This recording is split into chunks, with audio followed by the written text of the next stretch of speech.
Bonsoir, bonjour à tous, bienvenue dans cette vidéo dans laquelle nous allons faire ensemble un petit QCM avec 6 questions là. Sujet Polynésie 2022. Bon, c'est pas vraiment une vidéo, c'est plutôt un audio, mais bon, voilà. Allez, on regarde un petit peu le QCM. Alors, cet exercice est un questionnaire à choix multiples pour chacune des 6 questions suivantes. Une seule des 4 réponses proposées est exacte, donc ça c'est intéressant parce que dès qu'on trouve la réponse, hop, pas la peine de tester les autres, on est tranquille. Pour le QCM, le jour du bac, je vous conseille de vous munir de votre calculatrice parce que vous aurez des questions dans lesquelles voilà, la calculatrice vous donnera directement la bonne réponse. Alors ici on aura donc un petit calcul de dérivée, là la primitive, des suites numériques, un petit tableau de variation de f', une courbe et puis un Python à la fin. Bon, on est parti pour la première question. Alors, allons-y. Qu'est-ce qu'on nous demande? On a une fonction g ici. G de x égale à ln de x carré plus x plus 1 définie sur 0 plus l'infini. Bon, on a du ln, hein, donc plus grand que 0. Bon. Très bien. On nous demande pour tout réel x strictement positif. Oui, strictement positif parce que bah oui, on est là, donc on est strictement positif. Hein. C'est la même chose. Hein. C'est écrit pas de la même façon, mais ça veut dire la même chose. Donc combien vaut g'? Bon, alors comment on dérive ça? C'est parti. Il y a deux techniques. On peut faire donc avec la formule raccourcie, la formule donc ln de u, d'accord? Quand on dérive ln de u, je vous rappelle que c'est u' sur u, voilà. Ou alors vous passez par f rond g' de x, et donc ça nous donne f' de g de x fois g' de x. Alors, on va faire les deux, comme ça vous allez avoir un petit peu les deux techniques. Alors, première technique, hein, celle-ci, la plus facile. Donc, on a g de x qui vaut ln de x au carré plus x plus 1. Et on va dériver avec donc u' sur u. Alors, combien vaut u? Bon, en fait, u, il est là. C'est ça, u. C'est ce que je fais en bleu. Bon, je vais le faire en vert. On va mieux voir. Voilà. C'est ça, u. Donc, du coup, la dérivée de x au carré plus x plus 1, qu'est-ce que c'est? C'est 2x plus 1. Ça fait 2x plus 1 sur x au carré plus x plus 1. Du coup, on a déjà la réponse. En fait, on sait que c'est la réponse D. Une dérivée, c'est une dérivée. Alors, d'habitude, qu'est-ce qu'on fait quand on a une dérivée? Je vous rappelle, hein, pour la dérivée g' de x, il faut toujours mettre au même dénominateur, lorsque vous faites une étude de fonction complète, au même dénominateur. Et vous avez besoin de toujours factoriser au maximum. Factoriser au maximum. Alors bon, ce qui se passe là, c'est que là, on peut rien faire. Donc la réponse, c'est D. Donc bon, voilà, une petite dérivée. Alors, si j'utilise cette formule-là maintenant, on y va. Alors, on va faire donc f rond g. En fait, f rond g, il faut définir combien vaut f, combien vaut g. Alors, f de x, g de x. Alors, comment on fait ça? On a f rond g. En fait, f rond g, ça veut dire que f, c'est la fonction qui est dominante. Qui est dominant entre ln et x au carré plus x plus 1? C'est ln, parce que c'est ln de quelque chose. D'accord? Donc, c'est ln de x pour f de x, et g de x, c'est notre polynôme du second degré. Voilà. Maintenant qu'on a défini ça, on peut dériver en dessous et dire que la dérivée de f', c'est 1 sur x, et la dérivée de g, c'est 2x plus 1. Maintenant que j'ai préparé les fonctions, je peux appliquer cette formule. Allons-y. Donc je vais faire f' de g de x. Donc f' de g de x, d'accord, fois g' de x. Alors là, je suis au brouillon. Hein, je rappelle que je suis au brouillon puisque je suis dans un QCM. Je n'ai pas besoin de justifier, donc on peut aller plus vite. f' de g de x fois g'. F', donc ça fait 1 sur, du coup, g de x. G de x, qu'est-ce que c'est? C'est x au carré plus x plus 1. Fois g' de x. 2x plus 1. Voilà ce que ça fait. D'accord? Puisque en fait, c'est f' de g de x. Donc, le g de x, en fait, qui est là, d'accord? En fait, c'est celui-là. D'accord? Donc, c'est f' de g de x. Donc, au lieu d'écrire 1 sur x pour f' de x, je fais f' de g de x. Voilà. Et donc, du coup, si je calcule ça, qu'est-ce que ça me donne? Ça me donne bien la même dérivée. X au carré plus x plus 1. On appelle ça, je vous rappelle, une fonction rationnelle. Fonction rationnelle. Voilà, donc c'était bien pour cette question-là, la réponse D. On n'oublie pas d'écrire ça. Réponse D. Pour la première question. Réponse D. Allez, question suivante. Qu'est-ce qu'on nous demande? La fonction x, qui est associée à ln de x, admet pour primitive, sur 0 plus infini, la fonction... Alors, on nous donne plusieurs possibilités. Ce qu'il faut comprendre, c'est que, bon, déjà, ce qui a marqué là, x est associé à ln de x, en gros, c'est ça, quoi. Hein. C'est la même chose que ça. Pour simplifier les choses. Bon. On nous demande la primitive. En gros, on nous demande grand F. Alors, est-ce que nous, on est capable de trouver une primitive de ln de x? Non, nous n'en sommes pas capables. Ce qu'on est capable de faire, en revanche, c'est de dériver ln. D'accord? Donc, quand j'ai g de x qui vaut ln de x, la dérivée, c'est 1 sur x. Ça, je sais faire. Pour la dérivation, c'est bon. Par contre, pour trouver une primitive, c'est-à-dire qu'est-ce que je dérive pour avoir ln de x, bah, je ne sais pas faire. Comme je ne sais pas faire, mais c'est pas grave, je vais prendre chacune des fonctions là, et je vais dériver chacune des fonctions. Pourquoi? Parce que je vous rappelle d'après le cours que la dérivée de ma primitive, c'est la fonction f. Donc si je suppose que c'est ça, grand F, bah, j'ai juste à dériver grand F, et puis si à la fin de mes calculs je retrouve petit f de x, ça signifiera que ce sera bah, celle-là, par exemple, ma primitive. Alors on y va. ln de x, bah, je l'ai déjà fait ici. Je l'ai dérivé et je vois que c'est 1 sur x. Donc, je ne retrouve pas ln de x. Donc, ce n'est pas celle-là. 1 sur x. Alors, si je dérive 1 sur x, alors je vais prendre une fonction, donc h de x, qui vaut 1 sur x, et puis je la dérive. Bah, la dérivée, c'est moins 1 sur x carré. Bah, du coup, ma dérivée n'est pas du tout égale à ln de x. D'accord? L'objectif, c'est d'obtenir donc le ln de x là à la fin.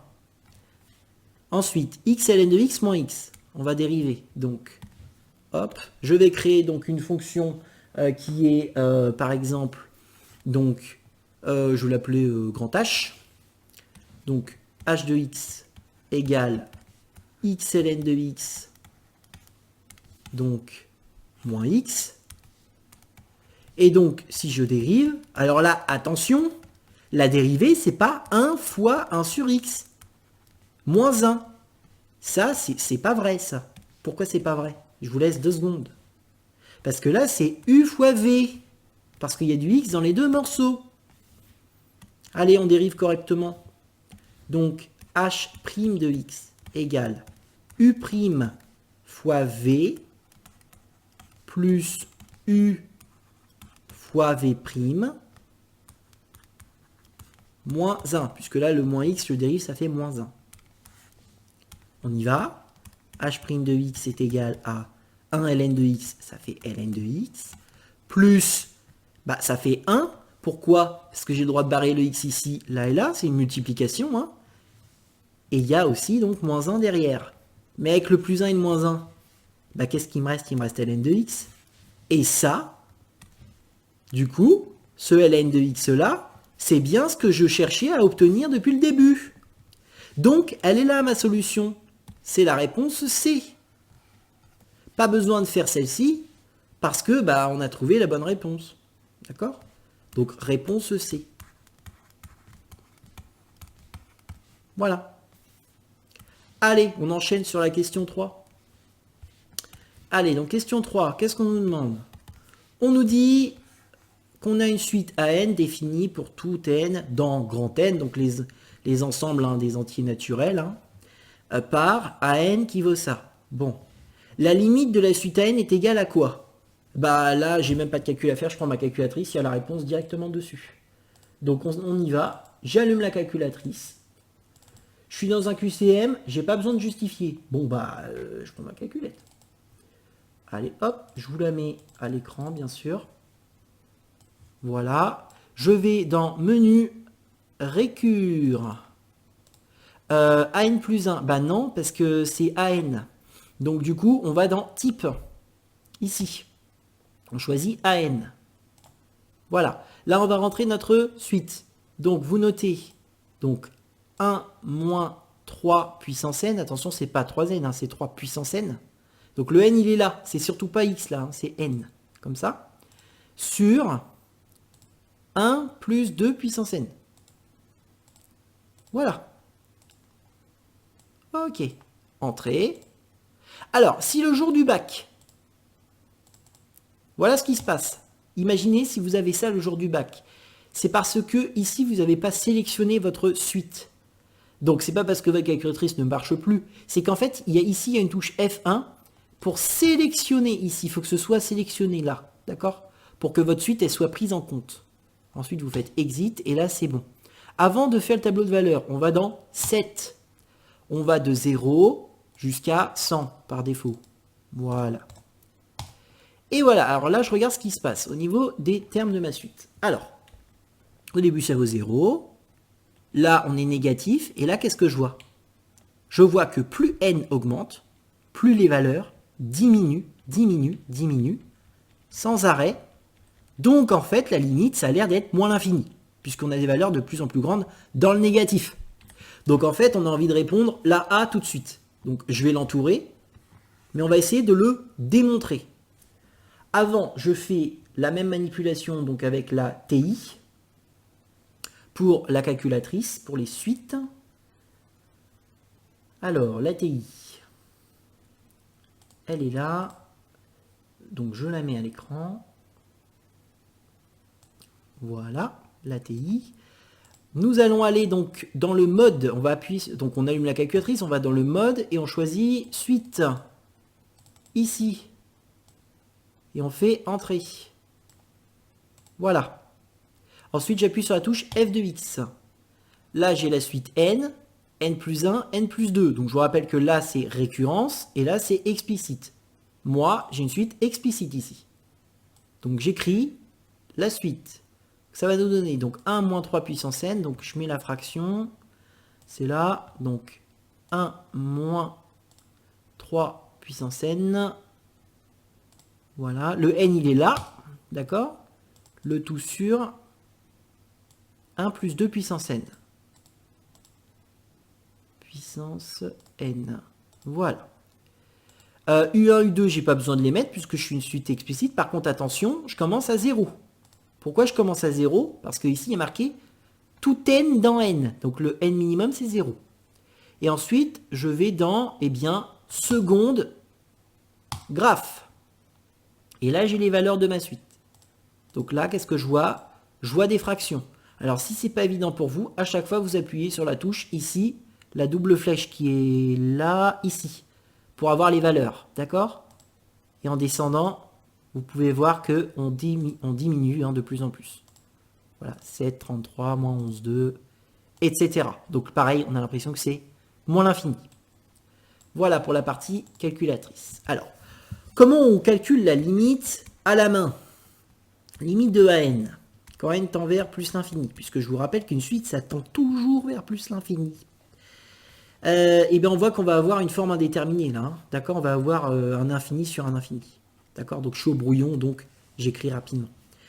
Donc on va factoriser par le terme le plus fort. Donc en fait, à n, si je factorise par le terme le plus fort en haut, c'est donc 3 puissance n. Alors je vais quand même réécrire la suite en entière. Donc 1 moins 3 puissance n, d'accord, sur 1 plus 2n, 2 puissance n. Le plus fort en haut, c'est 3 puissance n, ok. Le plus fort en bas, c'est 2 puissance n. Alors, qu'est-ce qui reste? Il reste à 1 sur 3 puissance n, moins 1. Et en bas, il reste 1 sur 2 puissance n plus 1.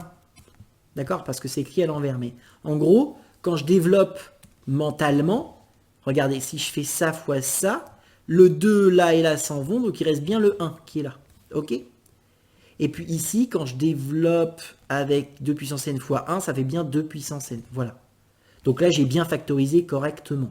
D'accord? Et en haut également. Alors là, qu'est-ce qu'on fait? On coupe la fraction. Donc, voilà ce que l'on va faire. Alors, je vais aller à la ligne, ça va être mieux. Hop. A puissance n, ça fait 3 puissance n sur 2 puissance n fois 1 sur 3 puissance n moins 1 sur 1 sur 2 puissance n plus 1. Voilà ce qui nous reste. Mais on peut encore aller plus loin, parce qu'en fait, on peut marquer ça. Ça, c'est une propriété que vous avez vue au collège. 1 sur 3 puissance n moins 1 sur 1 sur 2 puissance n plus 1. Voilà. Et maintenant, on va faire la limite des 3 morceaux. Limite de 3 demi puissance n. Quand n tend vers plus l'infini. C'est égal à quoi? Bah, c'est égal à plus l'infini. Pourquoi? Parce que je vous rappelle que la limite de q puissance n, c'est égal à plus l'infini. Quand n tend vers plus l'infini. Quand q est plus grand que 1.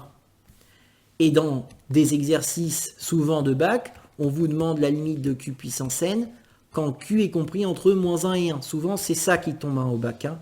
Et la limite de q puissance n quand q est entre moins 1 et 1, eh ben, c'est 0. Voilà, on retient ça. Par contre, ici, 3 demi, c'est 1,5. Hein, donc, c'est plus infini.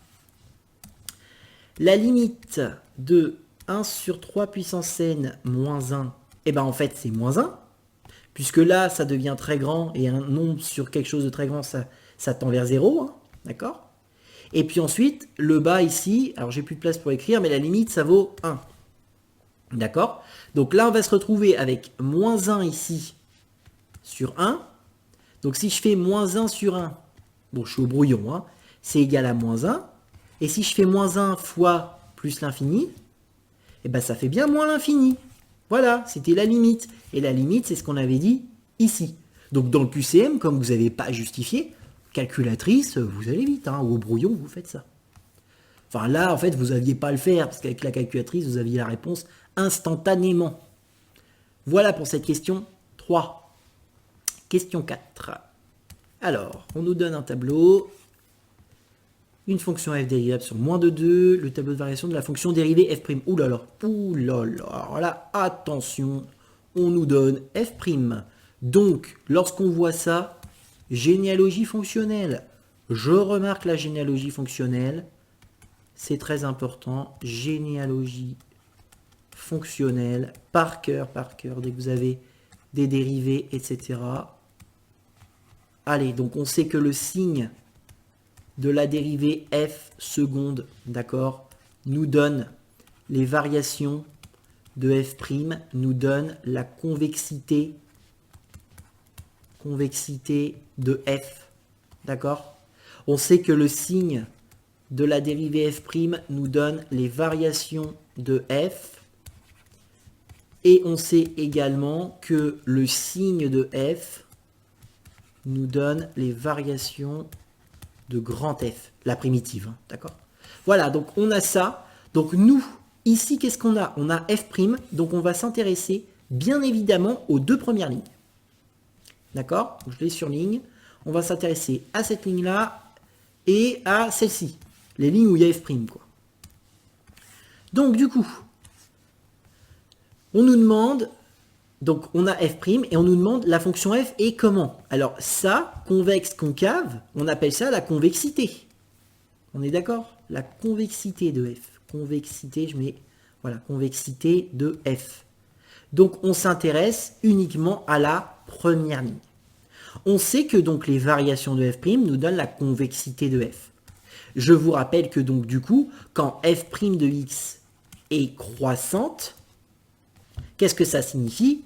Ça veut dire que la fonction f, elle sera convexe. D'accord? Et quand f' de x sera décroissante, la fonction f, elle sera concave. Voilà. Donc, on n'a plus qu'à regarder le tableau. et à essayer de savoir, bah, à répondre à la question. Ici, c'est comme si je mettais ici convexité de f. Je rajoute une ligne dans le tableau, voilà. Bon, bah là, c'est décroissant, donc bah, c'est concave. Clac, clac, clac. Puis là, c'est convexe. Puis voilà, c'est tout.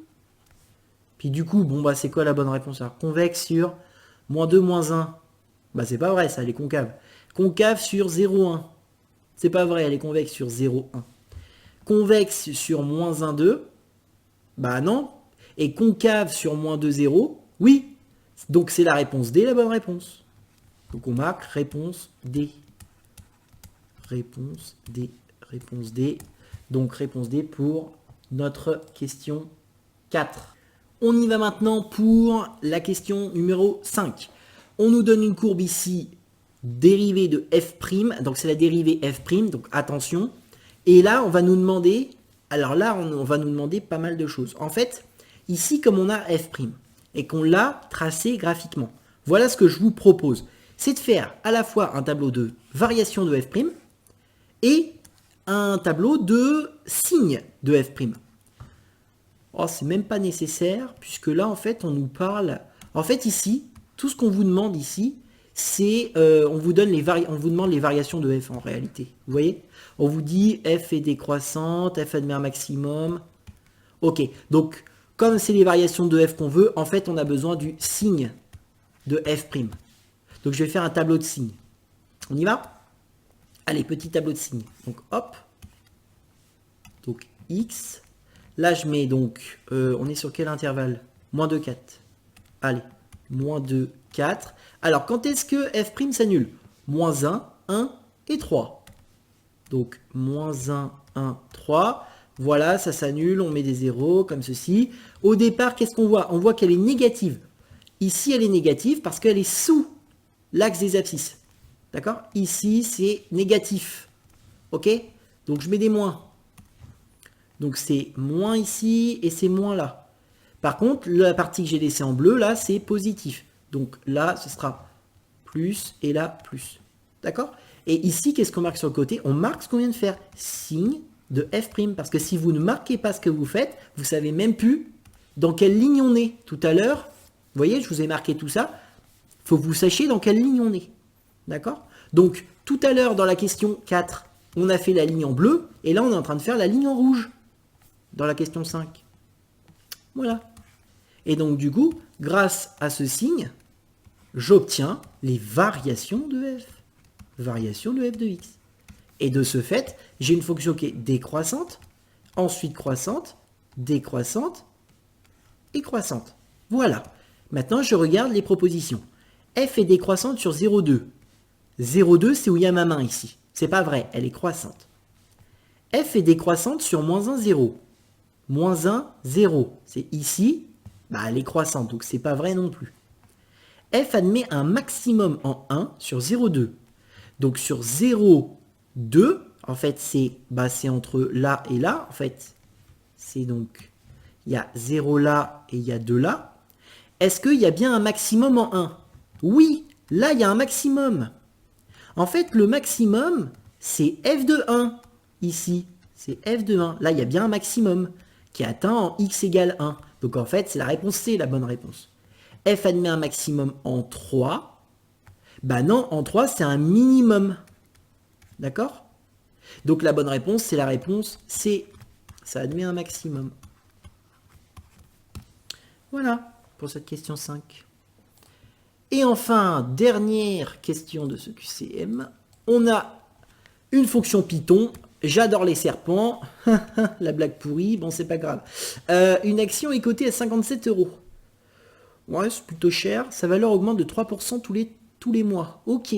Bon, on sait qu'une augmentation de 3%, en fait, c'est un taux en mathématiques. Donc, plus 3%, ça correspond à donc plus 3 sur 100, c'est-à-dire 0,03. Du coup, le coefficient multiplicateur, c'est 1 plus t, c'est-à-dire 1,03. C'est pour ça qu'on a 1,03 ici, là, là et là. D'accord? Je vous explique un petit peu d'où ça sort. Voilà, ceci étant dit, Alors, je vais effacer tout ça. Voilà. On va regarder, on va analyser un petit peu les algorithmes. Là. Alors, qu'est-ce qu'on dit? La fonction Python seuil. Ah, le seuil. Donc, le seuil, je vous rappelle que c'est un plafond. Hein, c'est égal au plafond.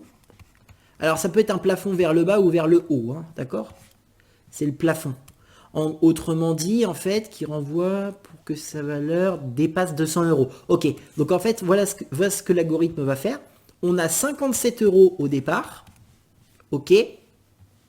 On a une augmentation de 3% tous les mois. Ok, bah c'est pas mal. Et en fait, ce qui va se passer, c'est qu'au fur et à mesure, on va avoir la valeur qui augmente de plus en plus jusqu'à ce qu'on atteigne 200 euros. Au moment où on va dépasser cette valeur, l'algorithme va s'arrêter et va donner le nombre de mois. N égale, par exemple, 13 mois. D'accord? Au bout du 13e mois, on aura dépassé 200 euros. C'est ça l'algorithme de seuil. C'est quand on dépasse le plafond de 200 euros, alors qu'on on est à 57 euros au départ. Voilà. Alors, on va regarder les algorithmes, on va essayer de voir lesquels fonctionnent et lesquels ne fonctionnent pas. Alors, def seuil. M égale 0. Bah oui, pourquoi M égale 0? Parce qu'au départ, on est au mois 0. Ça, c'est logique. V égale 57. Bah oui, il y a 57 euros. D'accord? While. While, ça veut dire tant que. C'est une boucle. Tant que. Donc ça veut dire tant que mon argent n'a pas dépassé 200 euros, bah ça tombe bien, c'est ce que je veux faire. Hein, c'est mon plafond. Chaque mois, bah je vais d'un mois en un mois. M prend la valeur M plus 1. Quand je vais être au mois de janvier, après je passe au mois suivant, je passe au mois de février, donc je fais plus un mois, d'accord? Plus un mois mars, plus un mois avril, etc. Et je calcule ma nouvelle somme d'argent avec l'augmentation de 3%. Et je retourne le nombre de mois. Bon, bah cet algorithme, en fait, c'est le bon. Tout fonctionne. On va voir quand même pourquoi les autres ne fonctionnent pas.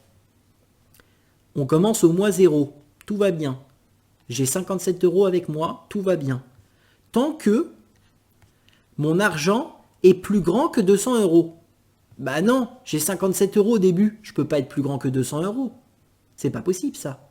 Donc si j'ai 57 euros que je ne peux pas être plus grand que 200 euros, l'algorithme, en fait, ne fonctionne pas. En fait, je ne vais pas pouvoir rentrer dans la boucle. D'accord? Donc, en fait, l'algorithme 2 ne marche pas. Algorithme 3.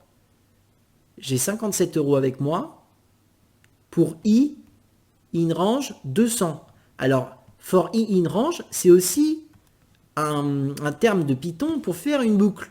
Le problème, c'est que in range, normalement, 200 ici, c'est pas du tout un N. Ça, c'est un V. Donc, ça n'a rien à faire là. D'habitude, on marque for I in range, par exemple, 1, 13.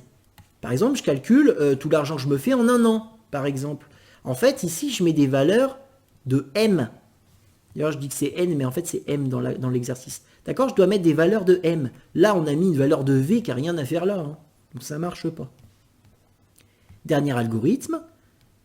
Je suis au mois 0. J'ai 57 euros avec moi, tout va bien. Alors, si ma somme d'argent est inférieure à 200, est-ce que c'est le cas? Oui, j'ai 57 euros. M prend la valeur M plus 1. D'accord? Donc je passe au mois, admettons je suis au mois de janvier, bon je passe au mois de février, très bien. Sinon, je calcule ma nouvelle somme d'argent. Bah non. En fait, l'algorithme, voilà ce qu'il va faire. Il va calculer M égale à 1 et il va afficher à la fin M égale 1. Donc l'algorithme ne marche pas. En fait, l'algorithme, il va juste afficher M égale 1. C'est tout. Du coup, ça ne nous donne pas du tout le nombre de mois pour lequel j'ai dépassé 200 euros. Voilà pour ce petit QCM du sujet de Polynésie 2022. Merci de m'avoir écouté et puis à très bientôt.